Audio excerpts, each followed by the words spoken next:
What is going on, everybody, and welcome back to the channel. So, Indiana Jones and the Dial of Destiny, it's been in theaters for almost a week now, and I mentioned in my original review that I probably wanted to do a spoiler review because there were some spoiler elements that I would like to talk about in video form, and so that's what I'm going to be doing here on this video. I saw the film a second time, and I want to talk about some spoiler elements that, like I said, I wanted to talk about in video form, but I didn't want to do in my original video. I just wanted to keep that spoiler free so you can know my thoughts and opinions on the movie without me getting into spoilers. And that's a big spoiler warning. Obviously, if you've not seen the movie and you do want to see the movie and you don't want to know any spoiler aspects, then I would not recommend watching this video. Go check out my original spoiler-free video if you want to know my thoughts and opinions on the film overall in a spoiler-free zone. But if you have not seen the film and you don't want to be spoiled, then I would not recommend watching this video, because I'm going to be talking about, like I said,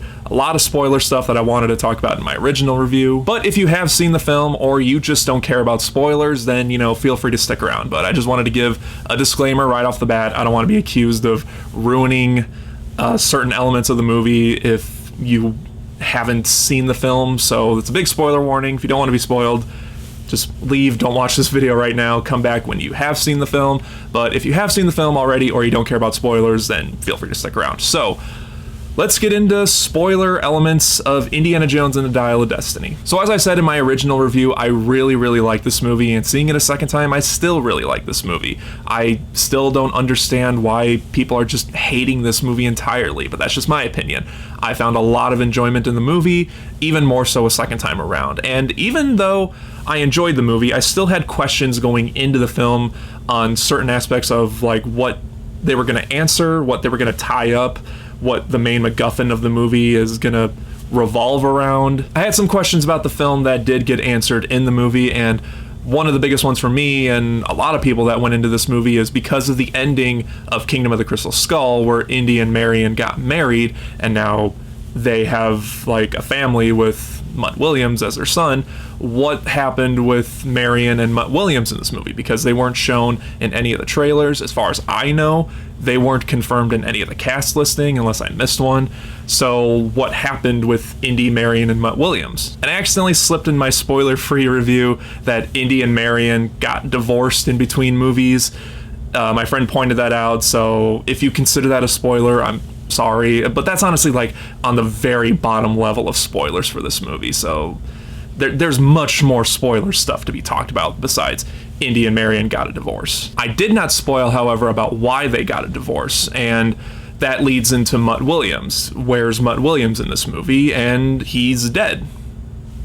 He died in between movies. And normally I would be like, oh really, they killed him off in between movies, you couldn't have found something else for him to do, but it made sense this time around, and I think it's well incorporated into Indy's character arc in the film. See, the whole story about Indy, Marion, and Mutt is that Mutt Williams enlisted in the war, which I assume the Vietnam War, because I think the Korean War was over when Crystal Skull happened. I could be wrong, but I'm pretty sure that's the case.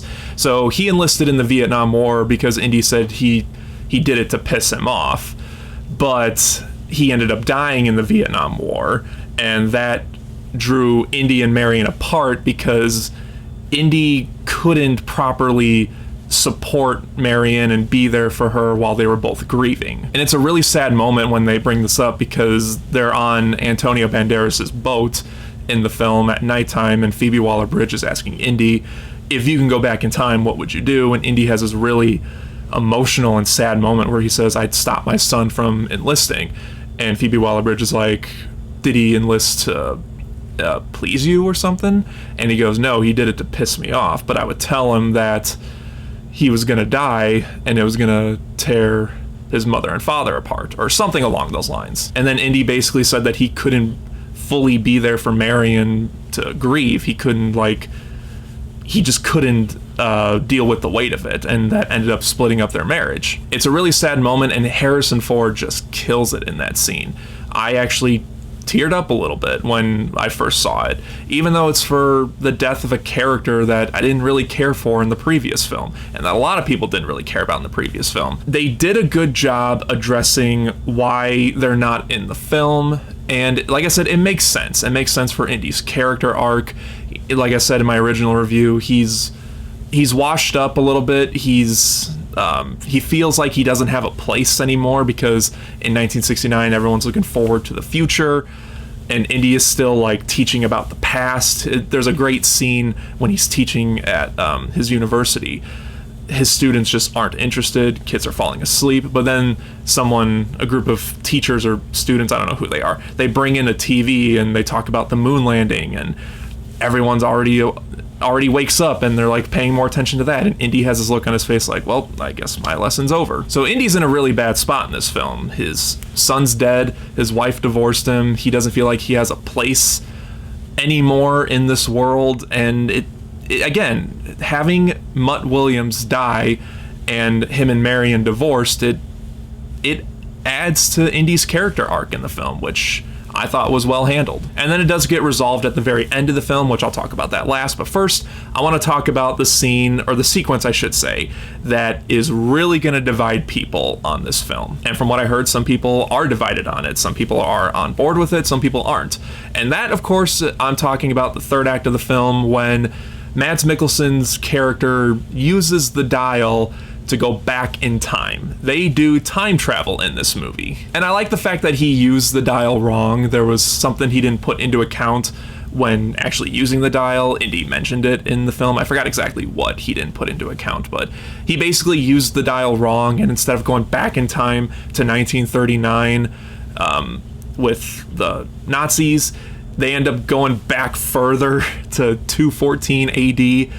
And, you know, Indy looks out and he sees like Roman ships and this big war happening, and it's like, oh, you went a little too far there. But they basically go back in time to when Archimedes was building this dial, and Archimedes is in this movie. We see an actor play Archimedes, and he's like building the dial when their Nazi planes are going through these Roman ships that are firing at each other. Indy and Helena then escape the plane, just like we saw in the trailer, and they parachute down to where this battle's at, this open area where the battle's at.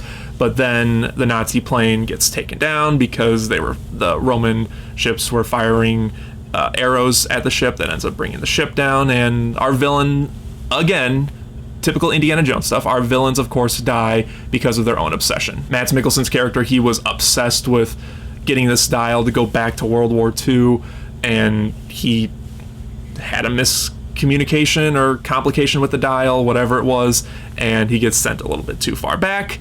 They try to get back before that cloud closes up so they can get through, and, you know, their plane was too damaged. They couldn't make it in time, so their plane explodes, and he's basically burned to a crisp in the middle of 214 AD. Indy then gets face to face with Archimedes, and basically Indy says that he wants to stay there, which, I'm not gonna lie, I was a little surprised in hearing. I was surprised to hear that Indy wanted to stay behind while Helena and the little kid in the movie, Teddy, make it back to 1969.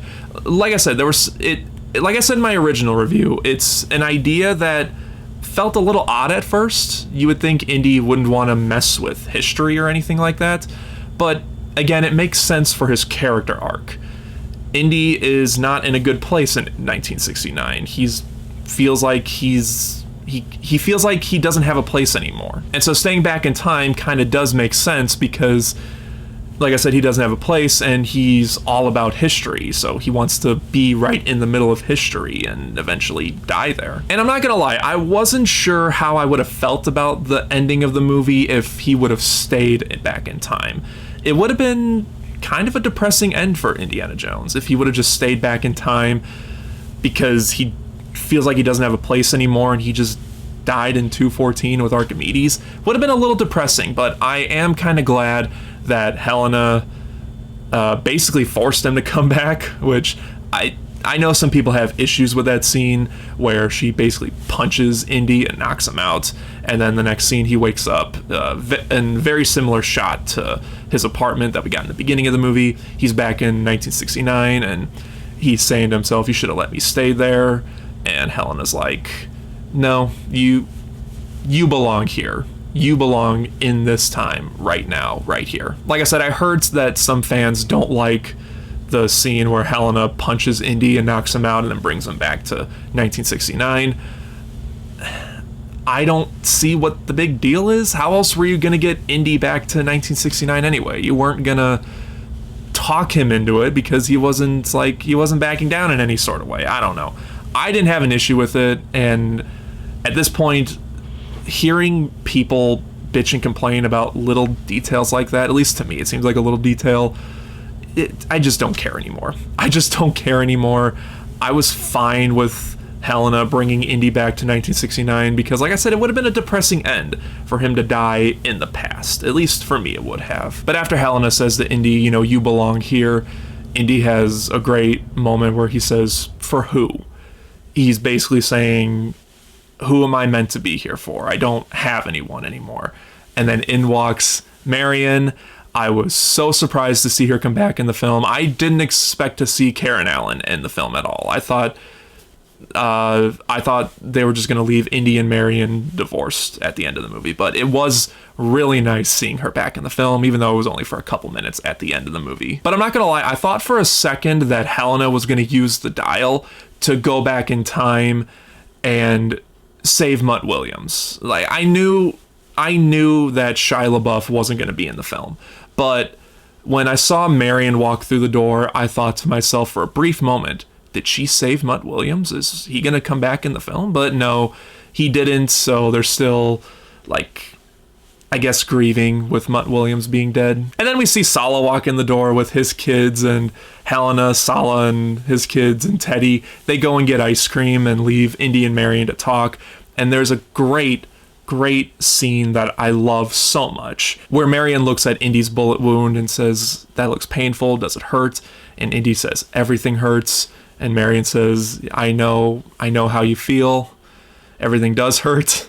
And then, oh man, I got so teared up when this happened. They recreated that classic moment from Raiders of the Lost Ark. Indy says, where doesn't it hurt? Marion points to her elbow. He kisses her elbow. She points at her shoulder. He kisses her shoulder, and then they make up. They kiss and make up, and it was such a sweet moment. The music swelled up. I teared up during that part. It was a very, very touching scene and very well handled too. And then the last shot of the movie, we see Helena, Sala and his kids and Teddy go across the street to get ice cream. Then the camera pans up to Indy's apartment, and we see Indy's hat hung up on a clothespin. The camera kind of zooms in on that, and then Indy grabs the hat, and then the screen goes to black. That put a big smile on my face when I first saw it.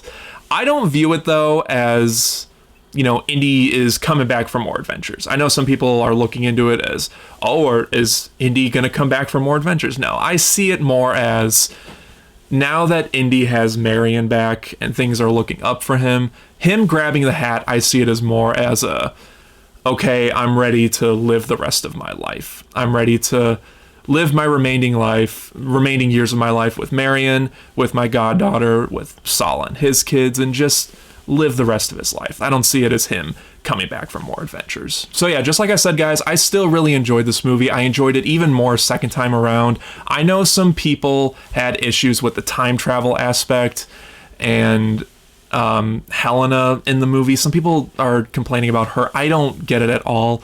I liked Helena in the movie. I was fine with the time travel aspect. It was a little weird hearing Indy at first saying that he wants to stay back in time, but like I said, it also made sense for his character arc in the film. So I really don't have too much to complain about. I thought this movie was very well done. Has a couple little things here and there that I didn't care about so much. I know some people also didn't like the fact that Indy doesn't really do much in the third act of the film. He's basically just tied up in the plane with a bullet wound. I was fine with that.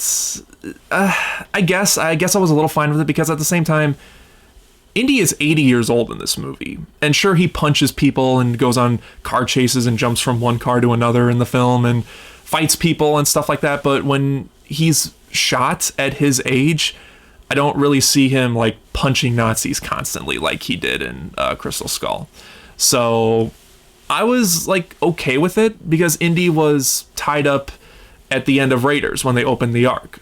So I don't know, that's just my opinion. I was just kind of rolling with it. I didn't really think about it really until I heard people complain about it. Something I was a tad bit disappointed with, but I guess I understand why they didn't do this also, was that we don't get Indy fighting the big muscular Nazi guy like he does in all the other movies, but at the same time, I get it. Like I just said, Indy is 80 years old.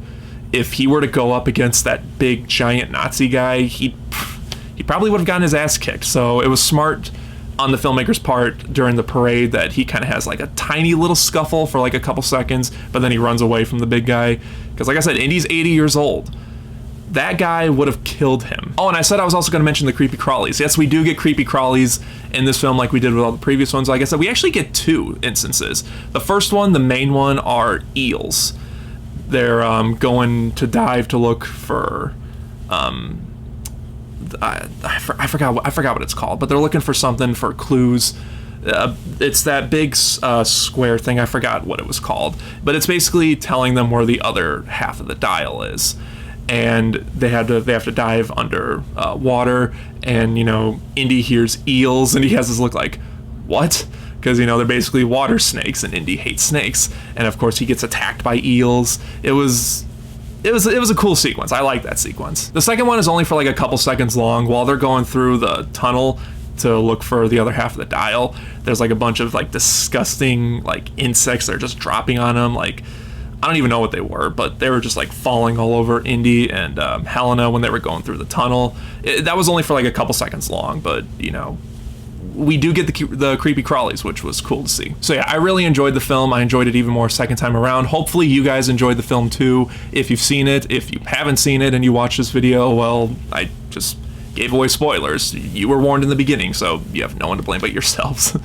But no, I do appreciate you guys watching this video. If you have seen the film, let me know in the comment section again if you've seen the film. Let me know what you thought about it down in the comment section below. I'd love to hear you guys' thoughts about it. And just like always, guys, thank you again so much for watching. I really do appreciate it. If you enjoyed this video, then don't forget to like and share it. Subscribe right here if you haven't already. And until next time, guys, take care.